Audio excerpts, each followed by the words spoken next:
Hi, everyone. Thank you so much for joining us today for another Lunch and Learn, a bite-sized conversation about the publishing industry. And I am here with two of my extremely talented coworkers, Kristen and Kim. Kim, you are a publishing manager at Girl Friday Productions, as if you didn't know that. And Kristen, you are the manager of the publishing management team. Yes. We are the book's project manager and essentially the in-house editor. Um, we create the schedule and make sure that the author is on track to meet the dates throughout, and we write the back cover copy, and we just guide the author through all stages of the process. We also, relevant to this discussion today, hire and manage developmental editors. Um, and we closely review every developmental edit in-house, and time permitting, sometimes we also perform the developmental edits ourselves. So we do a lot of things. Um, Yes, yeah. many hats, many hats. And Kim, can you tell everyone what you do here? Which is basically what Kristen said, right? Yeah. Yeah. Yeah. So I'm a publishing manager at Girl Friday, which is basically sort of shepherding the author through the entire publishing project from the time we get the manuscript draft or manuscript for developmental edit all the way through to pub day and a little beyond. Today we're talking about developmental edits. So, Kristen, what does a developmental editor do? Well, your developmental editor, or a short version is dev editor, they represent the reader. So you've been working on your manuscript for a really long time and you're so close to the material that you probably don't realize some of the issues that are in it, that you just can't see it with fresh eyes. So the dev editor serves as an advocate for the reader. They help you identify issues that you weren't aware of. They also bring an understanding of the conventions of the genre, the marketplace, what the audience expects. They're really well read in that particular genre. Um, so what's a developmental editor? Well, first of all, I will back up and say that every dev editor has a different style. So if you're hiring a dev editor on your own, you really should be very clear about what they're going to deliver, how many passes they're going to do, maybe get a sample edit, what exactly working with them will really entail. Um, and at Girl Friday, so we have a structural developmental edit where you'll receive an editorial letter that's like 6 to 12 pages. I know that's a pretty wide range. It's usually on the longer end. And that will identify big picture issues throughout the manuscript. It will ask a lot of questions. And it will, I think, save you from like the book club down the line being like, they didn't think about this plot hole, that sort of thing. But we can dig into a little bit more about what the edit letter entails later. But along with the edit letter, they deliver your manuscript with track changes, light edits throughout, but primarily it's just comments throughout the manuscript, questions, and for example, oh, this scene, drags a little bit, or just big picture things throughout that complement the structural edit letter. So it's the edit letter and comments throughout the manuscript and questions. And that's the first deliverable. Then you review it and they will clean up and review your response to their edit and reconcile all the changes. That's essentially what a typical developmental edit entails. And But Kim, does every author need a dev edit? Or is it just for authors maybe that are struggling with their stories or first-time authors? Oh, that's a great question, Georgie. I would say the short answer is we highly recommend every author, every manuscript get a dev edit. Of course, it's case by case basis. That's something at Girl Friday we discuss upon intake when you send in your manuscript. But in terms of creating the most professional, high quality book, it's pretty standard in the publishing industry for manuscripts to get a dev edit, whether you're a first time author or this is your 10th book. I mean, I think it's really because Kristen said it's such a valuable resource to have sort of a stand in reader, especially been working on a book for a long time, or it came really quickly. There are likely plot holes or logic leaps in nonfiction, perhaps, that it's just hard to see as the author because you're so close to the material and you know it so well. So we really recommend that dev edit for all manuscripts. Okay, so Kim, typically how long does a dev edit take? Yeah, it really depends on the length of the manuscript. But I would say usually a dev edit from start to finish, from which would involve Kristin or I or your project manager also reading the dev edit, preparing it for the dev editor, having the dev editor respond is probably about a month or two, depending on the length of the manuscript. And that allows ample time for the author to implement any changes, meet with the dev editor again, and talk through, brainstorm, things like that. So we try to give it enough time because those high level things sometimes take some thinking through. But what kinds of things does a dev editor look for in a novel? I know you touched on this, like plot holes, but I mean, I think it sounds really cool because then you have a chance because you said, Kristen, that people are so close to it, they don't really see Mhm. what's going on in front of them. So what other kinds of things? It's not so much a spelling situation, it's just purely about the story and what's missing, or in a nonfiction, like you're jumping around, you're not really explaining things that well. Yeah. Let's start with fiction. Right. So character development is a big part of it. Sometimes there'll be these like secondary characters, like, Beth and Georgie, and you're like, I can't tell them apart. Why don't you just make them one person because they like have no personality, and the author might not have even realized that. You know what I mean? Um, Yeah. or character development in the sense of like there might be a villain that is just too villainous, like too one-dimensional, and you're like, that's not really believable. It kind of takes you out of the story, or an ex-boyfriend who's just like so awful that like why would that character have stayed with them? So it's really making sure that characters are believable and their motivations make sense is a big part of fiction dev editing. Um, Kim, do you have any other examples that you can think of? Uh, Yeah, I think also another thing is if it's genre fiction, sort of making sure the book and storyline follows genre conventions, or if not, there's sort of a reason. A lot of, especially like fantasy world building, if you're kind of creating new technology or place names, just sort of making sure those all align and we know how, X planet was created and how people got there, things like that are really helpful. Kind of small things, but they really impact the overall reading experience. Yeah, it kind of sounds like a continuity editor that would be in a movie, like to make sure that if something's brought up earlier on, that that's kind of brought up later or vice versa. Yeah, definitely, Georgie. Continuity, also pacing is really important, especially like well, certain genres like romance and mystery. Like, is there like romantic tension that builds? Is it like, being dragged out? Are the clues in the mystery all adding up? And so sometimes the dev editor will offer solutions. How about X or Y? The most important thing is that they're pointing out an issue, and then the author might think of a totally different way to solve it. In a dev edit for a nonfiction manuscript, it's really helpful. Again, the dev editor is standing in for a reader. This case, it might be a different type of reader. A lot of things they're looking at is does the order flow? Is there a logical progression through the material, especially if it's an educational material? It might look like rearranging the table of contents, making sure terms are defined and early on, so we're not learning, maybe what a therapeutic term means that we've been talking about for chapters, and we only learn what it actually means in chapter 3. Also might look like the dev editor suggesting areas where graphics or images could help supplement the argument or thesis of the book. So I think it's equally important as both they just look at a little bit different things. Sometimes repetition too in the material, if it is educational, we want the reader to really get a grasp on one concept before they move on to the next generally. So that's really something they look at.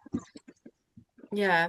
Um, That's great, Kim. I would also add, they really take a close look at that table of contents, make sure that the content is flowing logically, like you said, and also like if one chapter is super long and one's short, kind of just having a pretty consistent cadence to the book is important in nonfiction, and making sure that just overall that argument, that main thesis is really clear, and that the promise to the reader that the author is really delivering on that promise that's in the title and subtitle, proven strategies for success or whatever.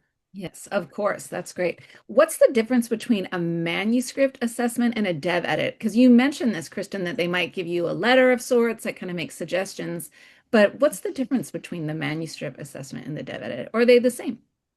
Yeah, this is a great question because it's good to talk about what a dev edit is not also. And many authors come to Girl Friday thinking that they received a dev edit when they really got a manuscript assessment. And manuscript assessment is just high level feedback, and it's not really digging into more of the specifics of exactly how the author could implement changes.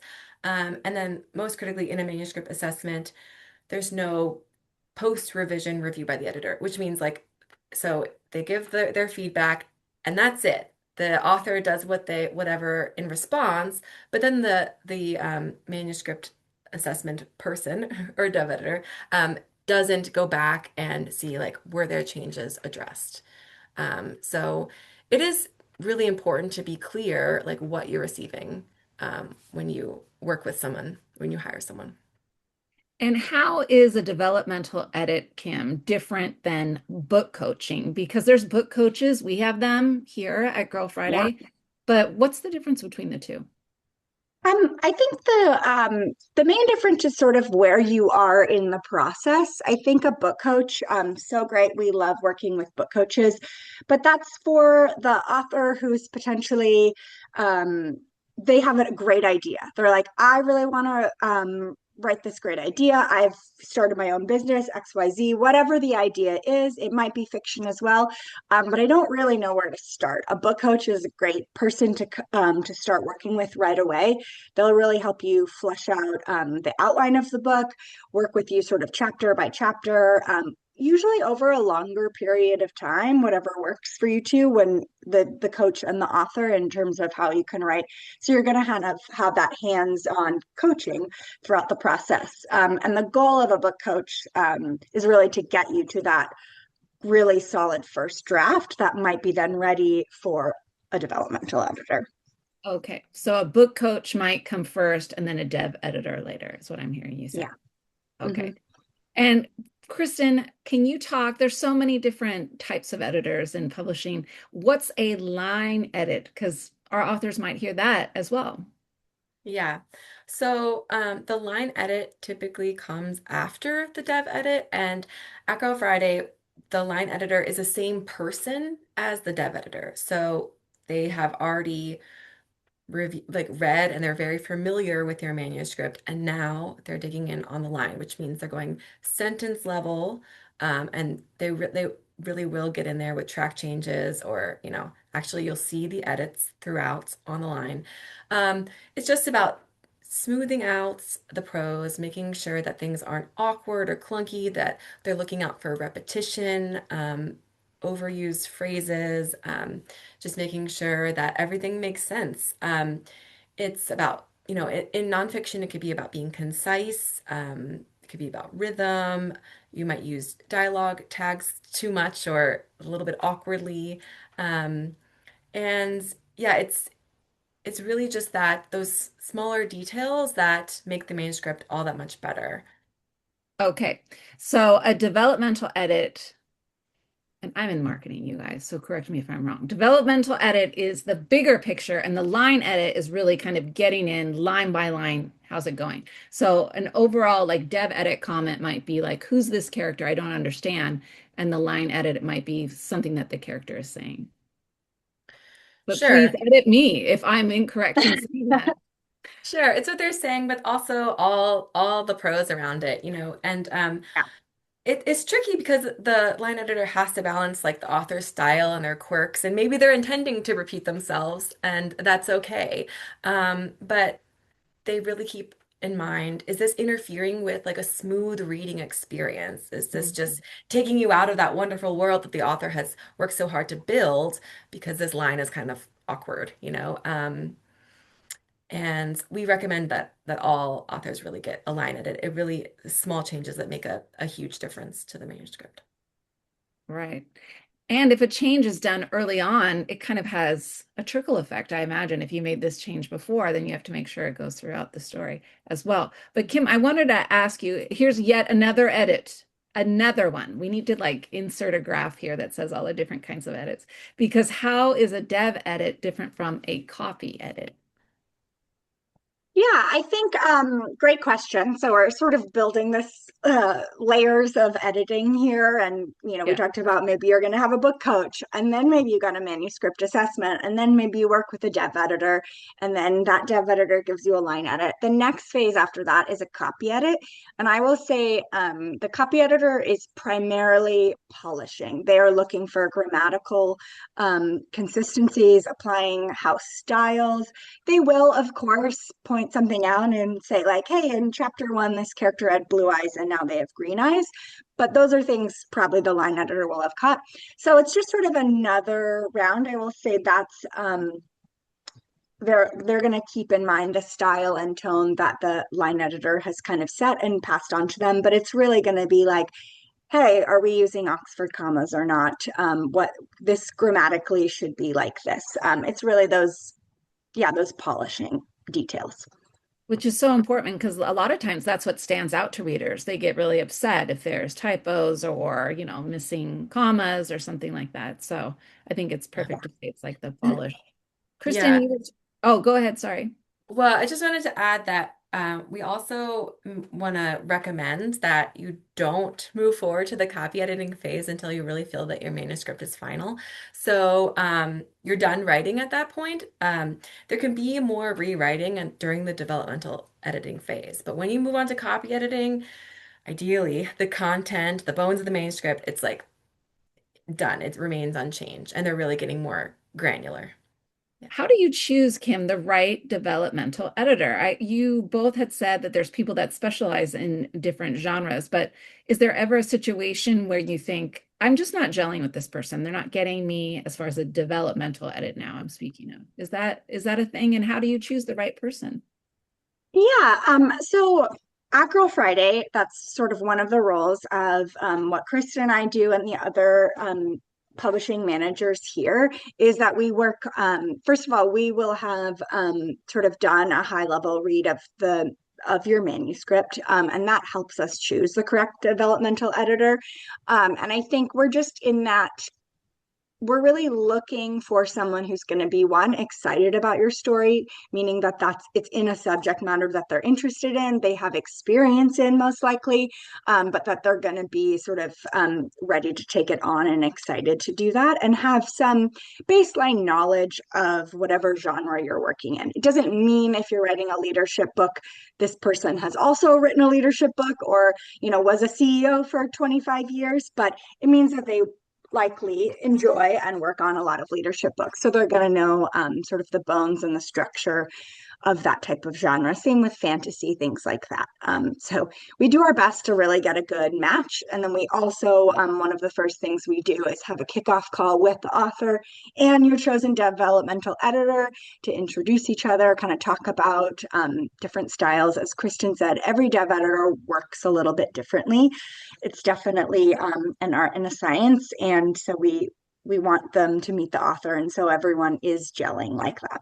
I also sometimes we provide a sample edit because we just want to be sure that the editor and the author are kind of aligned on how heavy the editing can go since it's pretty subjective. And also, when we're choosing the right developmental editor, I should also say that all the editors at Girl Friday are the dev editors are all are humans. So that is another quality that we look for because I know in this ever-changing AI landscape that we're living in, things are constantly changing, but we believe that a developmental edit really, as we said, is this human standing in as the human reader. They're an advocate for the reader, and we want a human who can pick up on all the things that the reader will pick up on.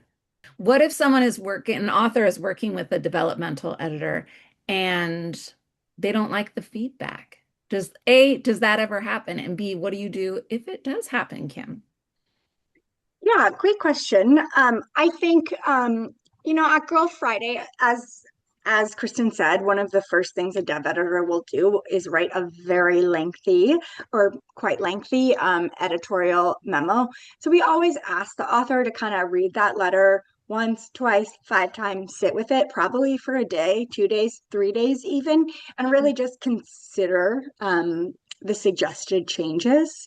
I would say by and large, we don't have a lot of people who sort of wholesale don't agree with any of the feedback, but there might be some things that might say, hey, I think this is an inconsistency, and the author can say, choose how to address that in a different way, perhaps. Or fundamentally, it is your manuscript. And I think as long as you're kind of considering what that stand-in reader might be thinking, it is okay to just say step and not implement every change. In fact, I'd say we probably expect most authors not to implement every single change that a dev editor might suggest. So they can just get the feedback and then they choose, I'm going to do something about that or not.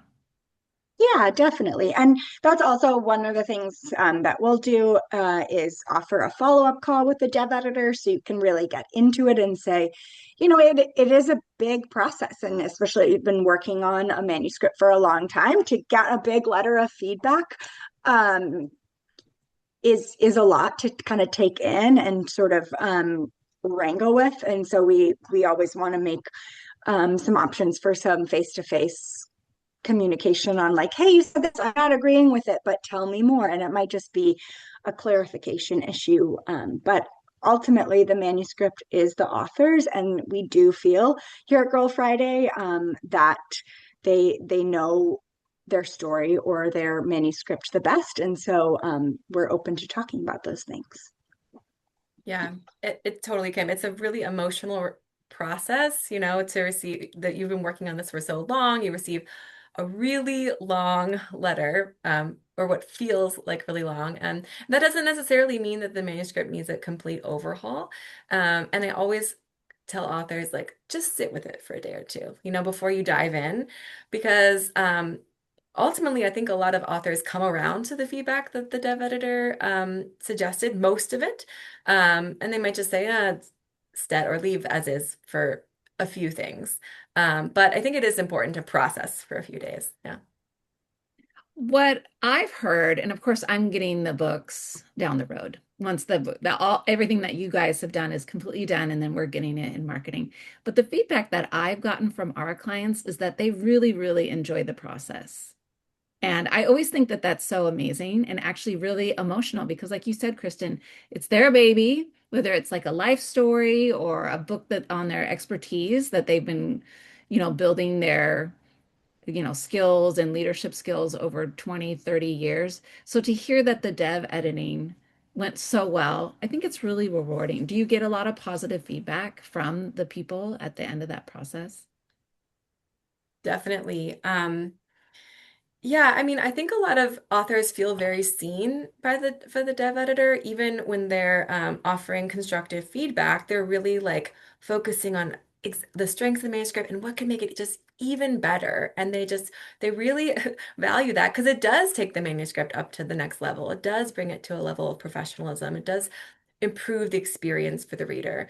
I know we didn't really touch on nonfiction, but a recent dev edit that I reviewed comes to mind. It was a cookbook, and the author just like was so effusive about the dev editor, and it's targeting working with teens, and the dev editor suggested like some really thoughtful discussion questions to provoke or some discussion.